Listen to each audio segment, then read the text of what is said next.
profesor, de acuerdo a su experiencia personal, ¿qué elementos pueden definir lo que es la censura? Indudablemente la censura es un instrumento del poder. Es un instrumento de resistencia del poder y es un instrumento de defensa que el poder tiene. Igualmente detrás de la censura hay siempre como un miedo, ¿no? ¡Miedo a la verdad! El miedo que tiene el poder a dejar de ser poder. La censura siempre estará marcada por aquello que, por determinadas razones, sean religiosas, sean ideológicas, sean de orden moral también, pues no se debe decir, o alguien entiende que no se debe decir, no se debe comunicar, no debe ser de conocimiento general, y a partir de ahí empieza a funcionar la censura, o sea, las prohibiciones, el ten cuidado, no te vayas a expresar, no es el momento adecuado para decir eso. Por tanto, en el arte, que se supone que sea un terreno, un campo o una esfera, como quieras llamarle, pues donde la libertad debe existir siempre.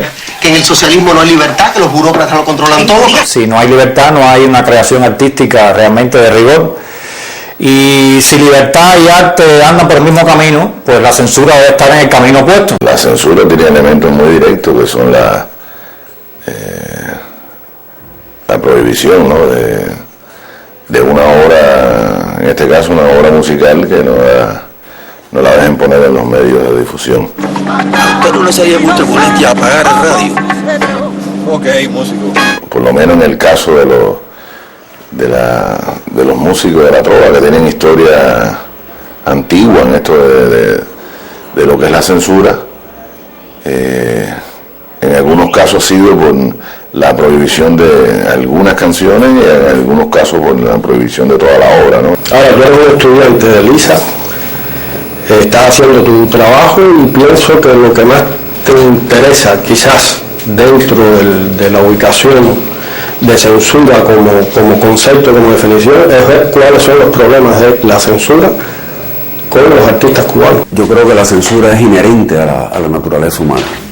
Fíjate que nosotros nos gusta censurar incluso a los niños. No digas esto, no hables así, no te comportes así, corre por aquí, muévete para acá, no juegues ahora, no hables, habla bajito. Aquí se hace lo que yo diga. Siempre nos gusta censurar, prohibirle algo al que está por debajo de nosotros. Quizás los regímenes totalitarios, aquellos en los que el poder quiere tener el control sobre sus ciudadanos de alguna manera, y que temen justamente al ejercicio del criterio de la persona, al libre movimiento de la persona, a determinadas corrientes o tendencias, sea en el campo del arte, o libertades, por ejemplo, en el campo de la sexualidad. Yo creo que, por supuesto, vamos a tener a esos regímenes o a esos poderes ejerciendo la censura de una manera más efectiva incluso, o más tenaz. En la época, por ejemplo, de Luis XIV, me refiero a la monarquía, ¿no?, una monarquía absoluta, el rey ejercía una gran censura. Los sistemas que aspiran a ser totales y aspiran a tener una homogeneidad completa de la nación, lo cual no es nada más que una utopía, una aspiración, ejercen sobre todo en el arte y hasta en la ciencia la censura. Por ejemplo, Napoleón Bonaparte, que era un dictador más, lo que pasa es que algunos lo engrandecen, pero era un tipo terrible, ¿no? Le prohibía a sus oficiales leer novelas. Capté. Solo puedes leer los libros que te autorizan en la juventud. Los obligaba a leer libros de historia, que era lo que enseñaba. Y todo el mundo sabe lo que hizo Hitler, o lo que hizo Mussolini, o lo que hizo Franco en España, y otros dictadores en otros lugares, ¿no? Prohibir. No sé. Un gobierno siempre es piramidal. Siempre. Un gobierno, por definición, tiene que ser piramidal. Y no solo un gobierno, cualquier eje de poder, ¿no? Puede ser una religión. La religión católica es completamente piramidal, con un vértice donde está el Papa, y de ahí para abajo funciona igual que un gobierno. Con todos los sistemas políticos he visto que ha habido censura. De repente me sorprende algunos casos donde no lo había, porque, por ejemplo, está la historia en el Chile de la dictadura de Pinochet, en la radio o en revistas, por ejemplo, se colaban las canciones de Silvio y de Pablo, las canciones de la Nueva Trova, ¿no? Esto tiene que ser una jodedera. Aquella canción de Cuervo Ingenuo de Javier Crae, que hablaba sobre el Partido Socialista Español, en la crítica esta que le hace Javier Crae cuando el PSOE entra en la OTAN. O sea, un lugar como España, que digamos que es un país ya en la democracia, un país como libre, que sea, de pronto censuraron la canción. Supe también de programas de televisión que se metieron con la Casa Real y fueron sacados del aire, ¿no? Yo creo que el mundo, no solo en Cuba, los medios crean falsas verdades. ¿Tú lo que estás manipulando a toda esta gente? Hacen pasar mentiras como verdades. Y estamos condicionados en muchos sentidos. Un largo ejercicio de la censura, como hubo en la colonia, como ha habido, tú comprendes, en la República, y como ha habido ahora en la sociedad socialista, con diferentes etapas, ¿no? En que la censura se retira, en que la censura vuelve a ejercerse. Indudablemente, tenía eso que sería la autocensura, ¿no? Donde el artista sabe el terreno en el que, conoce los límites, sabe perfectamente, esto no, esto sí, esto me lo van a aceptar, esto no me lo van a aceptar. Deberían existir algunos espacios, si no llamarle de censura, pero sí de cierto control de la sociedad. O sea, no hay en el mundo, ni puede haber, teniendo en cuenta el mundo que conocemos hasta ahora, total libertad de los ciudadanos para ejercer su criterio, moverse libremente y hacer lo que cada ciudadano entienda. A mí no me gusta ofender a un vecino mío, o no me gusta ofender a un familiar, o no me gusta ofender a mis hijos. Entonces a veces uno se reprime, uno se autocensura para no decirle, para no molestar. Esas son más bien reglas sociales, que hay que saber diferenciarlas muy bien, ¿no?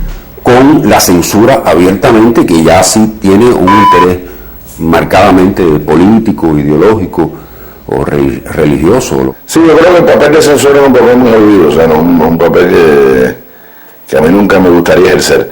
Pero todo el mundo hasta cierto punto se autocensura, porque a lo mejor a mí me gustaría andar desnudo por la calle. Exquisito. Me gustaría entrar a una fiesta con otro tipo de vestimenta y entonces uno tiene que aceptar ciertas reglas, tiene que autocensurarse si quiere ser un ser social y no un ser ahí solitario y rebelde, ¿no? O sea, a veces es verdad que uno tiene ganas de ponerse en una mesa y hacer un striptease. Coño, chico, ¿tú es serio? O tiene ganas de hablar de política en una fiesta donde sabe que no puede hablar porque el dueño de la casa se puede molestar. Cuando las cosas en la vida se determinan por decreto, ya la vida se está negando, porque todo acto censor, todo acto represor es un acto reductor. Debe ser que la gente se pasa la vida tratando de cortarle las alas a todos. Y todo acto de libertad es un acto que se abre a las contradicciones, porque la libertad, el pensamiento libre no está libre de contradicciones. Uno debe ser consecuente con sus ideas y defender su libertad individual. Yo no quiero llegar a vieja y tener que arrepentirme por lo que no hice. Creo que un escritor, un artista, nunca debe hacer concesiones a cambio de algo.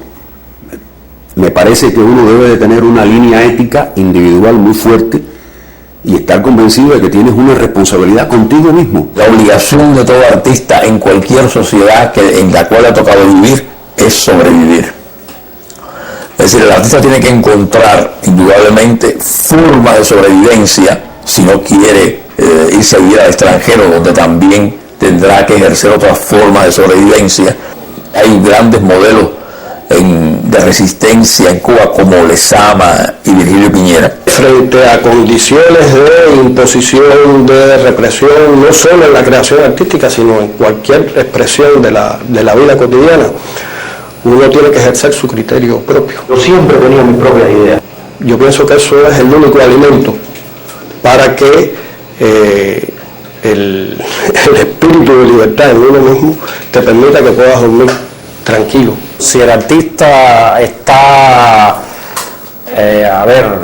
enfrascado realmente en una creación que, bueno, lo consagre como un artista real y está haciendo una obra de arte, yo creo que él no debe limitarse por nada. Si él se empieza a limitar pensando en lo que la censura le va a decir, su obra nunca será completa, estará mutilada por él mismo, y eso sería lo increíble, sería lo terrible. ¿Hasta cuándo es esto? Muchos artistas a veces se han puesto a pensar en: no voy a hacer este documental, o no voy a hacer esta obra, o no voy a hacer esta película porque no me la van a poner en los cines, o porque la televisión no me la va a mostrar. Mira, eso no interesa.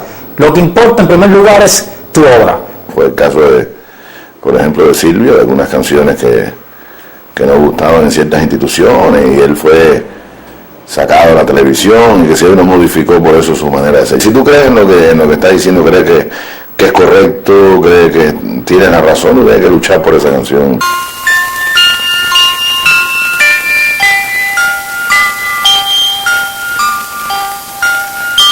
Ahora tú analizas por qué la película Alicia en el País de las Maravillas censurada, y tú dices que es ridículo, ¿no?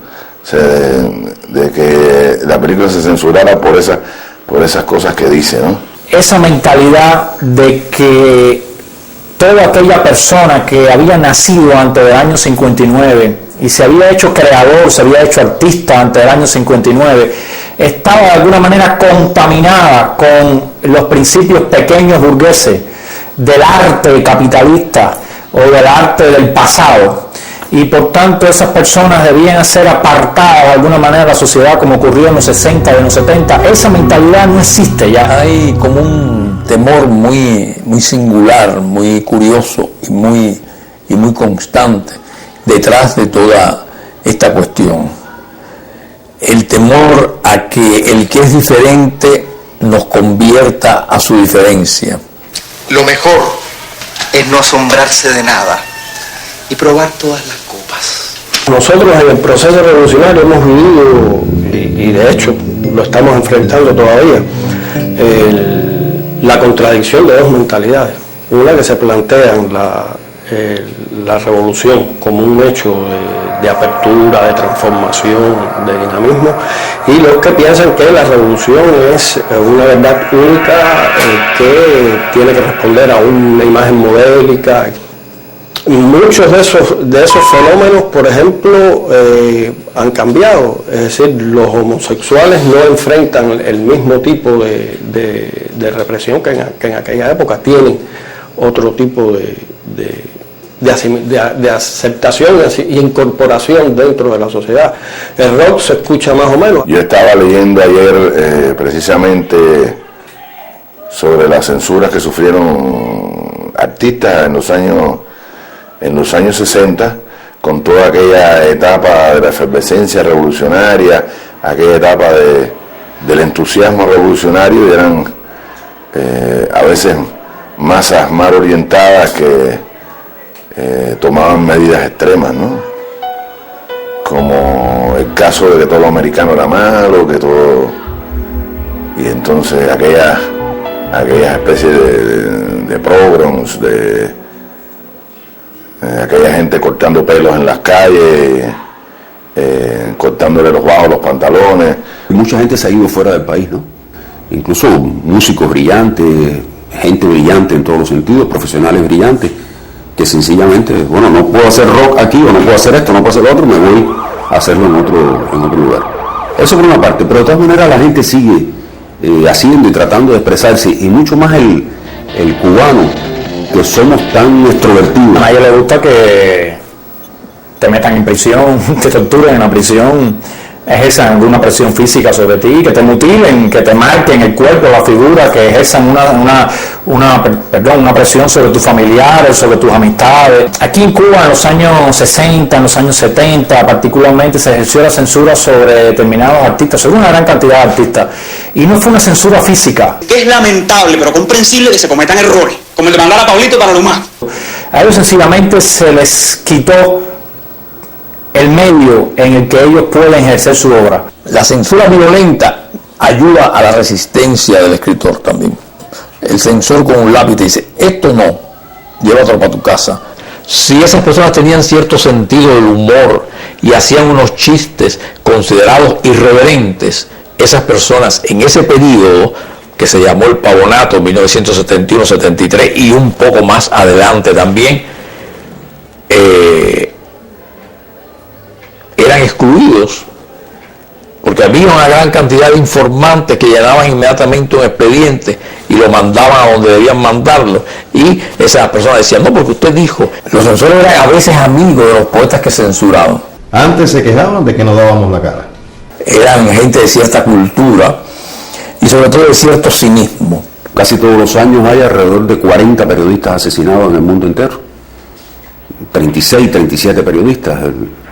Es una cosa terrible. Eso es violencia total, ¿no? Ya pegarle un balazo al tipo en la cabeza por pesado y por desagradable y por estar escribiendo lo que no tiene que escribir. Lo que no tiene que escribir, entre comillas. Con la fuerza no se resuelve nada. Hay otra censura que yo creo que es preferible, ¿no? Está más solapada, de que no te publico, o este tema lo puedes tocar hasta aquí nada más. Las canciones mías cantadas por otras personas las pueden poner en la radio y sin embargo por mí no las ponen. O canciones que tratan del mismo tema de una canción mía y por otros autores vale y por mí no vale, ¿no? Entonces hay como ya como especies de guerras individuales, no sé si es una guerra contra la actitud. Y una censura, una represión solapada puede mantener a alguien, a tener a gente esclava sin que tengan conciencia de ello. Y diciéndolo todo lo que tenemos que hacer. Yo recuerdo cuando era niño, que yo fui a la escuela, nos hacían aprender de memoria un verso que era de un pajarito que estaba en una jaula. Y el pajarito estaba feliz porque tenía comida, agua, pero no podía volar.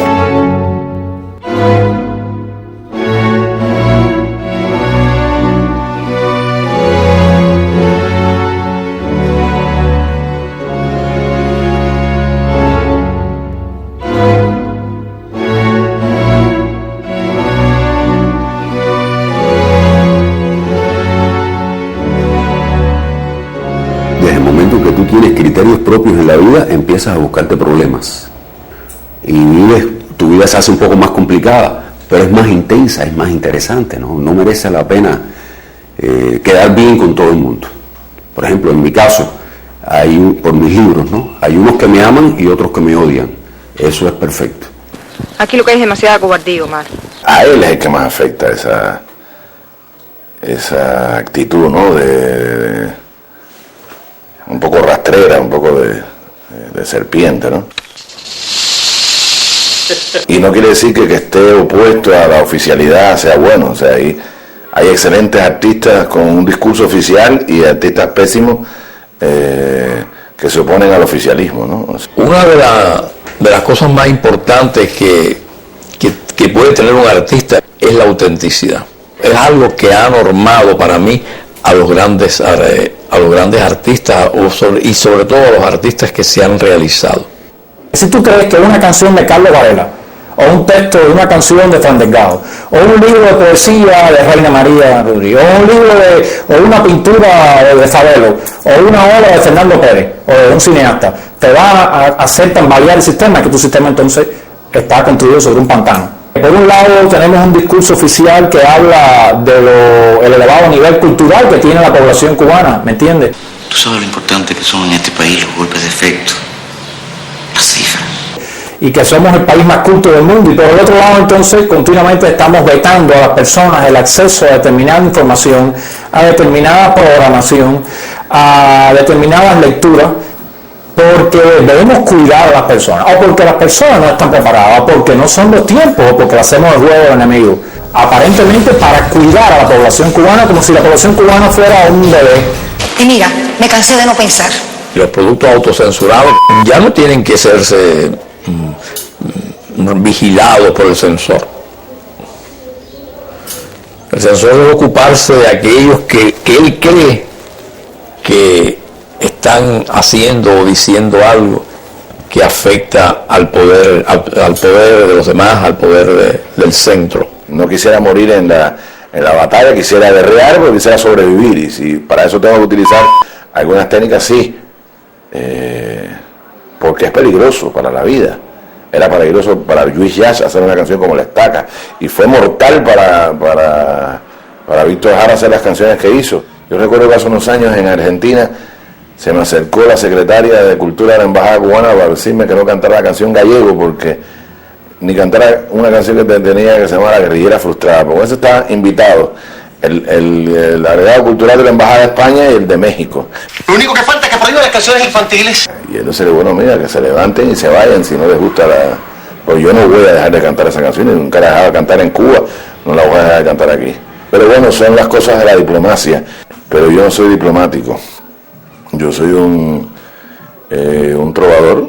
Yo creo que hay, por ejemplo, estaría la opinión editorial. Todos los órganos de prensa del mundo entero tienen su criterio editorial, y ahí hay una especie de trato con el artista. Yo fui periodista durante 26 años en Cuba, y yo sé lo que es autocensurarse, es decir, cuando tú escribes un tema en exceso y te llaman y te dan 4 cocotazos, ya para la próxima tú sabes hasta dónde puedes llegar. Si alguien ha hecho por esto, serías tú. Ese mecanismo hay que saber controlarlo para aligerarlo, ¿no? Y que la autocensura no sea tanta. Yo me autocensuro y todo el mundo se autocensura, como es lógico. Tú haciendo este documental te vas a autocensurar hasta cierto punto. Tú sabes más o menos hasta dónde puedes llegar, hasta dónde puedes correr la frontera del silencio, ¿no? Durante, casi 40 años existió un código, el código Hayes. La comisión revisora de películas, eso que había antes de la revolución. ¿Eran cuánto que se hacían las películas que iban a ser exhibidas? Sí, decían que atentaban contra la moral. Un código creado al final de la década del 20. Y estaba escrito lo que los cineastas norteamericanos podían mostrar o no en pantalla. Y tú sabías a qué atenerte. Y como artista, por ejemplo, Alfred Hitchcock, por ejemplo, mencionar uno, u otros directores norteamericanos buscaban la manera de evadir ese código. Mientras más creatividad tenga la persona, más posibilidad tendrá de evadir la censura. O sea, porque tendrá los suficientes mecanismos y lo ejercerá de una manera artística o estética o a través de la técnica para evadir la censura. Y también la ironía. Yo creo que, por ejemplo, la ironía nos permite distanciarnos, nos permite quizás usar el humor, nos permite quizás utilizar determinados mecanismos para hablar de ciertos fenómenos. Yo soy ingenua, pero no cínica. ¿De qué se ríe? La cultura es como una especie de remanso así donde la gente que la disfruta se siente muy bien y se siente a veces protegido. Ay Dios, ¿cómo va a avanzar un país donde los jóvenes no conocen ni a John Donne ni a Gaddafi? Mientras uno más tenga elementos para trabajar, más cultura, es menos censurable.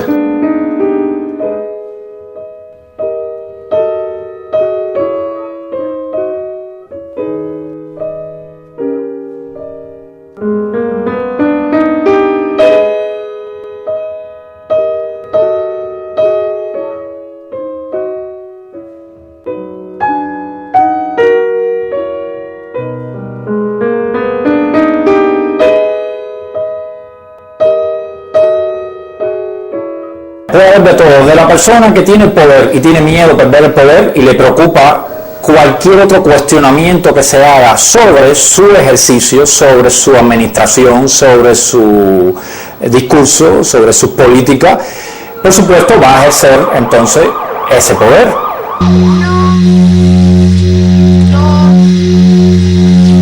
También podemos encontrarnos muchas personas que ya no tengan méritos y no hayan llegado al poder o a tener determinada responsabilidad, y hayan llegado ahí sencillamente, sean personas mediocres y hayan llegado a ese estatus por malas políticas. Pienso en los censores oficiales, en los que fueron censores oficiales como fue la Iglesia, películas como Cinema Paradiso, de aquel cura que veía las películas primero antes de ponerlas y recortaba los pedazos que después guardaba el proyeccionista, ¿no? Yo creo que esa gente sí se sentían bien porque era parte de una institución que estaba para eso. Películas como esta película de Mel Gibson sobre el Vía Crucis fue censurada en muchos países, o películas como La Última Tentación de Cristo también fue, o sea, películas que tocan temas religiosos, todavía la Iglesia se siente con cierto poder para vetar. Y yo pienso que el censor también es un individuo, un ser humano. No es que haya en los estados, en los fenómenos y en las corrientes represoras, no es que haya una máquina de reprimir. La represión la realizan también seres humanos. Los inquisidores de la Iglesia Católica en la Edad Media estaban convencidos de lo que estaban haciendo. Y cuando descuartizaban a alguien, estaban convencidos de que tenían que descuartizarlo porque era un hereje, ¿no? Ese mismo pensamiento lo tiene todo censurador a lo largo de la historia de la humanidad. El censurado, si tiene suficiente fuerza moral, sabe mantenerse en sus 13. Como Giordano Bruno, ¿no? Sí, ustedes tienen razón, Persimuve. Uno de los grandes censores del franquismo fue Camilo José Cela. Ha aparecido una documentación con los informes que él hacía sobre ciertos escritores españoles. Y sería muy curioso, como dije al principio, que estos censores escribieran sus memorias, memorias de un censor, como memorias de un verdugo. Yo a veces sí es buena. El oficio de tachar y de decir esto no es un oficio realmente abominable. Aquí en Cuba llegó una época incluso que estaba escrito una especie de métodos para la creación artística. Aquí nada más que se coge ese canal. ¿Cómo tú debías crear? ¿A través de qué medios debías crear? ¿Cuál era tu espectador o tu receptor? ¿De qué forma tenía que ser ese acto? Y si tú no cumplías todos esos parámetros, esos requisitos, esas formulaciones, sencillamente tú eras parametrado, tú salías de circulación, tú tenías que cumplir las determinadas reglas para estar en la sociedad, para estar reconocido, para participar de la sociedad. Yo creo que entonces muchos artistas, si tienen el talento, encontrarán la manera de escapar de la censura. Las dificultades, es cierto que son siempre un acicate en la vida, y es probable que dificultades de ese tipo hagan que el artista encuentre maneras de expresión que le permitan enfrentar esa circunstancia y esa dificultad. Pienso que a veces puede ser tan terrible o más terrible ser un superficial que ser un censurado. Alto y claro. Cuando era periodista me busqué muchos problemas y muchas discusiones por eso, por buscar temas complicados, tratar de decir lo que nadie había dicho hasta ese momento o muy pocos lo habían dicho. Ustedes los periodistas que eran siempre buscando el fantasma. Yo creo que lo que ayuda es la libertad total. Cuando Robert Mapplethorpe hizo aquellas fotos que mostraban lo peor del ser humano, deformaciones, tumores, si yo estaba subiéndole la varilla a una sociedad tan libre como la sociedad americana, tan libre y tan conservadora a su vez, ¿no? Y cuánta gente después hizo un arte aupado o con las puertas que abrió alguien como Mapplethorpe. El artista verdadero para mí es provocador, incisivo. Muchas veces encontramos cómo pensamos o nos encontramos a nosotros mismos, vemos nuestra identidad justamente en esa periferia y no en lo que emana del centro. No tiene sentido, es ocioso realmente ejercer el control sobre los medios. Los censuradores siempre también se autocensuran un poquito, ¿no? ¿Hasta dónde puedo llegar sin cortarle la cabeza al tipo este? Yo quisiera meterle la cabeza en una guillotina y cortarle la cabeza, pero formaría un escándalo demasiado grande, ¿no? Y yo soy el que voy a quedar mal como verdugo, como censurador. Estos artistas que han logrado sobrepasar estas cosas no han sobrepasado por un hecho artístico, por cultura, porque es muy difícil silenciar ciertas cosas, ¿no? Aquellas parametraciones que se llamaban, creo que sí, las parametraciones, eso que hicieron lo que hicieron con artistas en aquella época, por supuesto, que no pudieran pasar ahora. La censura tiene sus altas y bajas. Muy bien dicho. Hay censuras muy curiosas. Por ejemplo, la que se hizo sobre Nicolás Guillén. Esto se está poniendo malísimo. Nicolás Guillén escribió la Oda a la Pureza cuando fue criticado por algunos miembros del partido de que llevaba una vida que no debía llevar un miembro del partido. He tenido problemas con el sistema. Esa Oda a la Pureza no se recogía en sus libros. Y hay algunas ediciones muy amplias de la poesía de Nicolás Guillén que no ponen ese poema. No es un poema que a mí me gusta, aunque es un poema sorprendente por muchas razones, porque ahí se descubre que Nicolás Guillén era homófago, era enemigo de los homosexuales. Siempre habrá cosas que se pueden hacer y cosas que no se pueden hacer. No, yo creo que cada uno tiene derecho a hacer su vida como le dé la gana.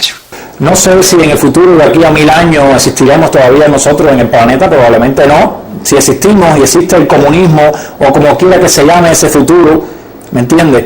Pues yo creo que siempre va a haber la manera, siempre va a salir alguien, o el peligro de que exista alguien que intente controlar a los demás. En el planeta Tierra no existe una sociedad completamente libre.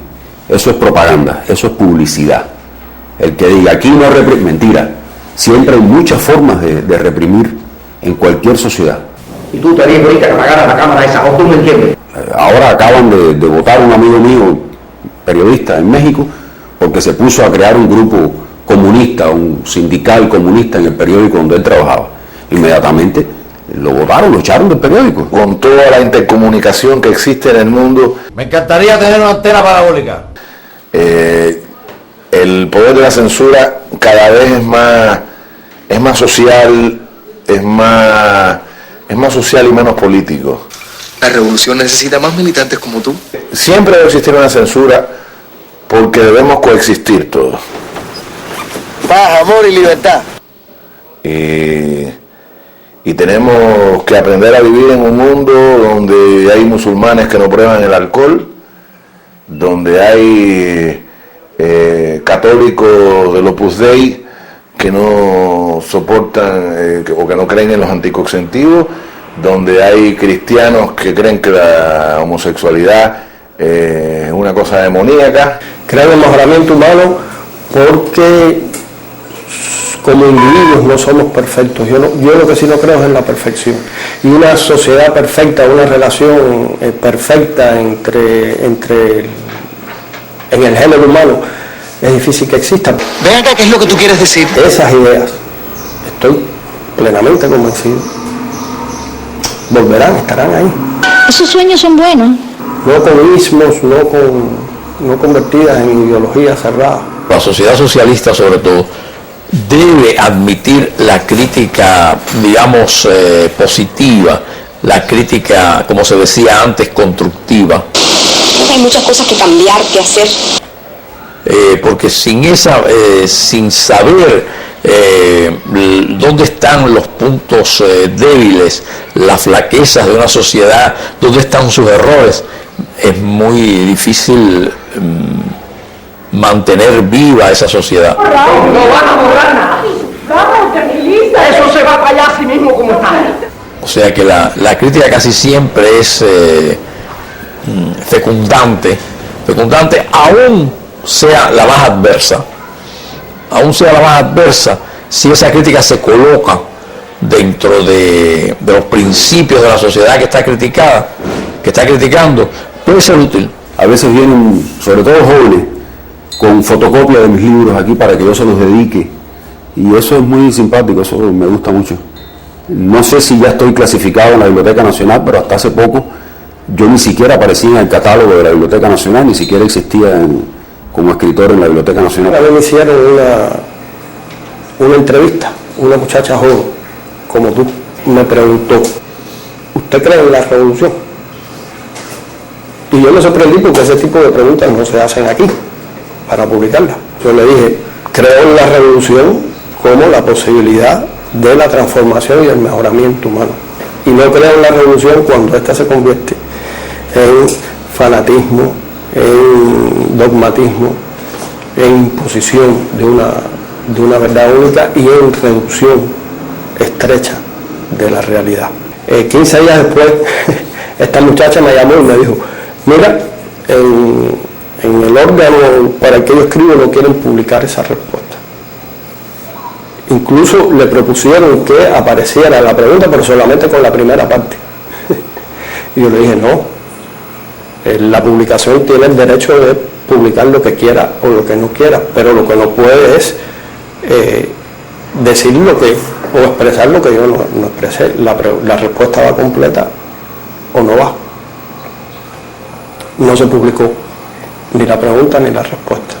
Cuando el Consejo Nacional de Cultura estaba todo claro, te decían, tú no puedes hacer esto porque eres maricón, tú no puedes hacer esto porque eres un peludo, eres un hippie y utilizas el rock, que se yo. Eran directos de decirlo, te censuraban y ya, pero ahora la censura es más sutil. En el caso mío, no hay un papel que diga que yo estoy censurado en la radio. En Radio Rebelde, cuando fui a darle promoción al concierto, no, dice jefe de programación que no puedes estar porque van a hablar no sé qué. Entonces, llaman al jefe de programación no está y el jefe de red no estaba, ¿no? En ese momento yo no puedo hablar, o sea, el daño se hizo, ya no puedo hablar en la radio, pero nadie apareció para decirme nada. Y si de pronto ahora yo hago esta declaración y yo estoy censurado en la radio, es para aparecer un no, tú revisas los papeles, dice RT, que ahí no hay ningún lugar donde diga que está censurado. Entonces la censura es como muy sutil y más terrible. Dentro de la revolución todo, contra la revolución nada. Es una frase que ha tenido múltiples interpretaciones. No ser revolucionario era tener el pelo largo. Fíjense qué cosa más absurda. O sea, usar una minifalda, escuchar determinada música, comportarse de determinada manera, tomar, beber o fumar en público en determinados espacios y sitios. Era no ser revolucionario, no ir a un acto, no ir a un trabajo voluntario. ¿Qué es ser revolucionario en los 60 y qué es ser revolucionario en los 90? Porque a un joven de los 90 no se permite cuestionar su propia sociedad y al de los 60 sí se le permitía. Quiere decir que el de los 60, porque estaba vestido de olivo, iba a trabajo voluntario o peleó en Playa Girón, era revolucionario, y el de ahora, como no tenemos Playa Girón, pues sencillamente no es revolucionario. O sea, cuando un joven de los 90 o del siglo XXI que vivimos cuestiona la sociedad cubana en alguna de sus aristas y lo hace con rigor y con seriedad, es llamado de un artista incómodo o que no es revolucionario. En la historia de la censura a lo largo de la revolución cubana que se ha ejercido en diferentes periodos, yo padecí uno de los periodos donde la censura era más estricta y, para decirlo con una palabra, más brutal. Yo estuve, por ejemplo, 14 años sin publicar en este país. Primero pasé por la biblioteca de Marianao, estuve haciendo trabajos espantosos allí en el sótano de la biblioteca, con un cartón y una soga amarrando revistas. Después pasé a la revista Revolución y Cultura. Estuve un año sin firmar los trabajos, haciendo labor de edición. Después empecé a firmar, después se publicó mi novela La caja está cerrada en el año 84. Durante ese largo periodo que precede a la edición de mi novela La caja está cerrada,